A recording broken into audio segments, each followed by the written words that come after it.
Hi hello welcome back to our channel Deepti's డ్రీమ్లాండ్.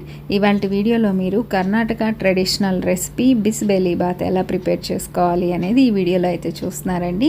ఈ బిసిబెలేబాత్ prepare చేయడానికి నేను 1 కప్ రైస్ వాడుతున్నాను. మన రైస్ కుక్కర్ అంటే మీరు దేనితోటైనా సరే కూడా కొలత అనేది చూసుకోవచ్చు. నేను ఈ కప్ తోటి రైస్ తీసుకున్నాను ఫుల్గా. 1/2 కప్ కందిపప్పు నేను ఎర్ర కందిపప్పు వాడుతున్నాను. మీరు వీలైతే నార్మల్ కందిపప్పు అయినా కూడా వాడచ్చు. ఎర్ర కందిపప్పు వాడితే టేస్ట్ బాగుంటుంది అనమాట. మనకి రైస్ కందిపప్పు రెండు కలిపి 1.5 కప్ అయింది కాబట్టి వీటిని కడిగేసి మనం 4 కప్స్ వాటర్ పోసి ప్రెషర్ కుక్కర్లో పెట్టేసి కుక్ చేసుకోవాలి. ఇవి కుక్ అయ్యేలోపు నెక్స్ట్ ప్రాసెస్ ఏంటో చూసేద్దాం రండి. బిసిబెలేబాత్ మసాలా కూడా నేను మీకు ఇప్పుడు ప్రిపరేషన్ చూపిస్తున్నానండి. ఈ క్వాంటిటీస్ అన్నీ నేను ఇప్పుడు వాడుతున్న రైస్ కందిపప్పుకి సరిపడా అనమాట. 1/2 స్పూన్ మిరియాలు, ఒక చిన్న దాల్చిన చెక్క ముక్క, 1/2 స్పూన్ మెంతులు, 1/2 స్పూన్ బార్లీ, 1/2 స్పూన్ మినప్పప్పు, 1/2 స్పూన్ శనగపప్పు, జీలకర్ర, ఒక 3-4 లవంగాలు, కొంచెం గసగసాలు, కొంచెం ఎండు కొబ్బరి కూడా వాడాలి. మనమైతే ఎండు కొబ్బరి లేకపోతే పచ్చి కొబ్బరి అయినా కూడా వాడుకోవచ్చు. ఈ మసాలాలన్నీ మనం డ్రై రోస్ట్ చేసుకోవాలండి. ఫస్ట్ మినపప్పు, శనగపప్పు, మిరియాలు, దాల్చిన చెక్క, బార్లీ ఇవన్నీ వేసేసుకొని మనం స్టవ్ మీడియం ఫ్లేమ్ పెట్టుకొని డ్రై రోస్ట్ చేసుకోవాలన్నమాట. ఆయిల్ కానీ నెయ్యి కానీ ఏమి యాడ్ చేయకూడదు. వీటితో పాటు కొన్ని ధనియాలు కూడా వేసుకోవాలి. వీటితో పాటుగా మనం యాలకులు యాడ్ చేస్తాము. యాలకులు మనం గ్రైండ్ చేసుకునేటప్పుడు యాడ్ చేసుకోవాలన్నమాట. ఇప్పుడే మనం వాటిని ఫ్రై చేసుకోవాల్సిన అవసరం ఏం లేదు. మీరు ఎండుమిర్చి కూడా ఫ్రై చేసుకోవాలంటే వీటితో పాటుగా ఫ్రై చేసేసుకోండి. ఇవన్నీ ఫ్రై పోయి మంచి స్మెల్ వస్తూ ఉంటుందన్నమాట. అప్పుడు గసగసాలు యాడ్ చేసుకోవాలి. గసగసాలకి బదులుగా తెల్ల నువ్వులు కూడా యాడ్ చేసుకోవచ్చు. మీరు ఈ మసాలా అంతా ప్రిపేర్ చేసుకొని మీరు స్టోర్ చేసుకోవచ్చు అండి. ఎండు కొబ్బరి వాడితే స్టోర్ చేసుకోవచ్చు, పచ్చి కొబ్బరి వాడితే స్టోర్ చేసుకోకూడదు అనమాట. నేను పచ్చి కొబ్బరి వాడుతున్నాను ఇప్పటికప్పుడు, అంటే రెసిపీ చేసేటప్పుడు నేను ఈ మసాలా ప్రిపేర్ చేసి వాడేయడం కోసం కాబట్టి పచ్చి కొబ్బరి వాడుతున్నాను. ఇలా అంతా మనం గ్రైండ్ చేసేసుకొని మసాలా పక్కన పెట్టేసుకుందాం. ఇప్పుడు మనం ఈ బిసిబెలేబాత్కి చింతపండు గుజ్జు కావాల్సి ఉంటుంది. ఒక చిన్న నిమ్మకాయ సైజు అంత చింతపండు గుజ్జు అయితే మనకి అవసరం అవుతుందన్నమాట. నేను ఆల్రెడీ గుజ్జు తీసేసి ఉంది ఈ చింతపండు. నేను దానిలో ఒక 2-3 స్పూన్స్ యాడ్ చేసి వాటర్ అయితే మిక్స్ చేస్తున్నాను. ఇది ఇలా మనం పక్కన పెట్టేసుకుని ఒక బాండీ పెట్టేసుకొని ఈ బిసిబెలేబాత్ మనం నేతితో చేసుకుంటే మంచి ఫ్లేవర్ అయితే వస్తుందండి. ఆయిల్ తోటి అయితే అంత టేస్ట్ రాదు అనేది అయితే నా ఫీలింగ్. నెయ్యి ఒక 3-4 స్పూన్లు వేసుకున్నాక మనం పోపుకి మినప్పప్పు, శనగపప్పు, ఆవాలు, జీలకర్ర ఇవన్నీ నార్మల్గా మనం కర్రీస్కి వీటికి ఎలాగా పోపు వేసుకుంటామో అలా వేసేసుకోవాలి. ఈ పోపు అంతా ఫ్రై అవుతున్నప్పుడు మనం ఎండుమిర్చి, కరివేపాకు, ఇంగువ, పసుపు కూడా యాడ్ చేసుకోవాలండి. ఆవాలు అయితే చిట్పట అనేదాకా ఉండండి, లేదు అంటే పంటికి తగులుతూ మనకి రెసిపీ అంతా కూడా పాడైపోతూ ఉంటుంది, చేదును ఇస్తాయన్నమాట. ఆ ఫ్లేవర్ అనేది, ఆవాల ఫ్లేవర్ అనేది మనకి తెలియాలన్నమాట. అవి చిట్పట్ అన్నప్పుడే మనకి ఆవాల ఫ్లేవర్ అనేది తెలుస్తుంది. వెజిటేబుల్స్ అనేవి ఈ బిసిబెలేబాత్లో పర్టికులర్గా ఇవే వేయాలి అని ఏం లేదండి, మన దగ్గర అందుబాటులో ఉన్నవి. నేనైతే క్యారెట్, బీన్స్, బంగాళదుంప, టమాటో, ఇంకా ఆనియన్స్, పచ్చిమిర్చి ఇంతవరకు అయితే వేసాను. ఇంకా వంకాయలు, ఇంకా బెండకాయలు ఇట్లాంటివన్నీ కూడా, క్యాప్సికమ్ ఇట్లాంటివన్నీ కూడా మన ఇష్టాన్ని బట్టి మన దగ్గర ఆ టైంలో ఉన్నదాన్ని బట్టి వాడుకోవచ్చు అనమాట. నేనైతే ఇంతవరకు అయితే యాడ్ చేశాను. ఇంకా పచ్చి బఠానీ, బీన్స్ ఇట్లాంటివి కూడా యాడ్ చేసుకోవచ్చు. ఇప్పుడు కొంచెం కల్లులు ఉప్పు వేస్తున్నాను అనమాట. మీరు నార్మల్ ఉప్పు అయినా కూడా వేసుకోవచ్చు. వేసేసి వీటన్నింటిని కూడా మనం మగ్గించుకోవాలి. పూర్తిగా అయితే ఉడికించేసేయకూడదు, మగ్గించుకుంటే సరిపోతుందండి. మూత పెట్టేసేసి మగ్గించుకుంటూ ఒక 5 మినిట్స్ ఇవన్నీ కూడా చక్కగా కుక్ అయిపోతాయి అనమాట, సాఫ్ట్ అయిపోతాయి.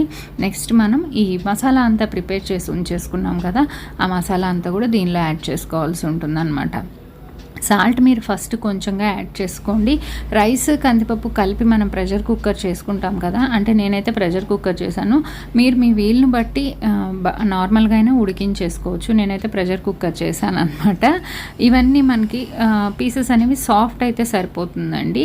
ఇవి చాలా రకాల పద్ధతుల్లో అయితే చేస్తారు. నాకెందుకో ఇట్లా ఈజీగా ఉంది కాబట్టి నేనైతే ఇదే ప్రాసెస్ అయితే ఫాలో అవుతాను.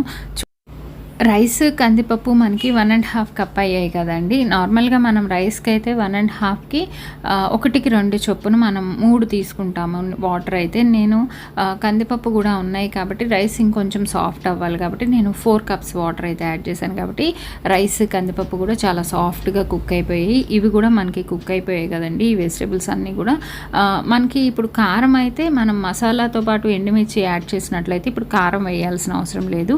నేను మసాలాతో ఎండుమిర్చి యాడ్ చేయలేదు కాబట్టి నేను కారం యాడ్ చేస్తున్నాను. ఇప్పుడు ఈ మసాలా పౌడర్ అంతా కూడా ఈ కుక్ అయిన ఈ వెజిటేబుల్స్లో వేసేసి మనం బాగా కలిపేసుకోవాలన్నమాట. ఆ వెజిటేబుల్స్ అన్నీ కూడా ఈ మసాలా అంతా కూడా అబ్జార్బ్ చేసుకునేలాగా. ఇప్పుడు వరకు ఈ బాండీలో ఏంటంటే మనకి కొంచెం ఈ వెజిటేబుల్స్ నుండి వచ్చిన నీరు అదంతా కూడా ఉంటుంది. ఈ మసాలా వేయగానే మనకి అదంతా కూడా అబ్జార్బ్ చేసేసుకుంటుంది అనమాట, డ్రై అయిపోతుంది. ఇదంతా అబ్జార్బ్ చేసేసుకుంది, కారం పచ్చివాసన కూడా పోయింది అని చెప్పని అనుకున్నప్పుడు మనం ఈ చింతపండు గుజ్జు నుండి తీసిన ఆ వాటర్ అనేది తీసుకోవాలి, యాడ్ చేయాల్సి ఉంటుంది. మనం ఆ బౌల్ వాటర్, ఆ చింతపండు గుజ్జే సరిపోదండి, ఇంకొక గ్లాస్ 1.5 గ్లాస్ కూడా వాటర్ పడుతుంది అనమాట. ఈ చింతపండు గుజ్జు కూడా మనం యాడ్ చేసి వాటర్ కూడా యాడ్ చేశాక ఇలా బాగా ఉడుకు రానివ్వాలన్నమాట. నెక్స్ట్ మనం ఆల్రెడీ ఉడికించిన రైస్ ఉంది కదా అండి, ఆ రైస్ని మనం ఇలా ఉడుకుతూ ఉన్నప్పుడు ఒకసారి సాల్ట్ కూడా చెక్ చేసుకొని రైస్కి కూడా సరిపడుతుందా లేదా అనేది చూసుకొని ఈ రైస్ అంతా కూడా మనం దీనిలో యాడ్ చేసుకోవాల్సి ఉంటుంది. ఈ రైస్ అంతా కూడా యాడ్ చేశాక ఇంకొక 1/2 గ్లాస్ వాటర్ అనేది యాడ్ చేసి మనకి బిసిబెల్లిబాత్ అనేది చాలా సాఫ్ట్గా రావాలండి, గట్టిగా అయితే ఉండిపోకూడదు. అంటే కన్సిస్టెన్సీ మరీ గట్టిగా అంటే ముద్దలాగా కాకుండా అలా అని చెప్పి మరీ పల్చగా కాకుండా ఉండాలి. ఇప్పుడు మనం ఈ రైస్ కూడా యాడ్ చేశాక చిన్న బెల్లం ముక్క కానీ పంచదార కన్నా కూడా బెల్లం ముక్క యాడ్ చేసుకుంటే మనకి ఈ పులుపుదనం అనేది మనకి బ్యాలెన్స్ చేస్తుంది అనమాట. మంచి ఫ్లేవర్ కూడా వస్తుంది, మనకి టేస్ట్ కూడా ఇంకొంచెం పెరుగుతుంది అనమాట. ఇలా అంతా బాగా కలిపేసుకొని ఈ మసాలాలన్నీ కూడా ఈ రైస్ కందిపప్పు ఇదంతా బాగా ఉడికిపోయేలాగా మనం దగ్గరుండి చూసుకుంటూ కలిపేసుకుంటూ ఉండాలన్నమాట. ఈ మసాలాలు యాడ్ చేయడంతో మనకి బిసిబెల్లిబాత్ ఫ్లేవర్ అనేది తెలుస్తూ ఉంటుంది. ఖచ్చితంగా చేస్తుంటేనే తినేయాలి అన్నంతగా అనిపిస్తూ ఉంటుంది. రైస్ అంతా మనకి మసాలాలన్నీ అబ్జార్బ్ చేసేసుకొని చాలా సాఫ్ట్ అయితే అయిపోతుందండి. ఇంకా స్టవ్ ఆఫ్ చేసేసుకొని మనం సన్నగా కట్ చేసిన కొత్తిమీరతోటి గార్నిష్ చేసేసుకుంటే వేడివేడిగా బిసిబెల్లిబాత్ అయితే రెడీ అయిపోయిందండి. మనకి చాలా ఈజీగా చేసుకునే డిష్ అని చెప్పాలి, ఇంకా హెల్దీ అని కూడా చెప్పాలన్నమాట. పిల్లలు క్యారెట్స్ ఇట్లాంటివి వెజిటేబుల్స్ బయట మనం విడిగా ఇస్తే ఇష్టంగా తినరు. ఇట్లాంటి రెసిపీస్ చేసి పెట్టినప్పుడు వాళ్ళకి ఆ వెజిటేబుల్స్ తిన్న ఫీలింగ్ అయితే రాదనమాట. ఈ డిష్నే ఎంజాయ్ చేస్తారు.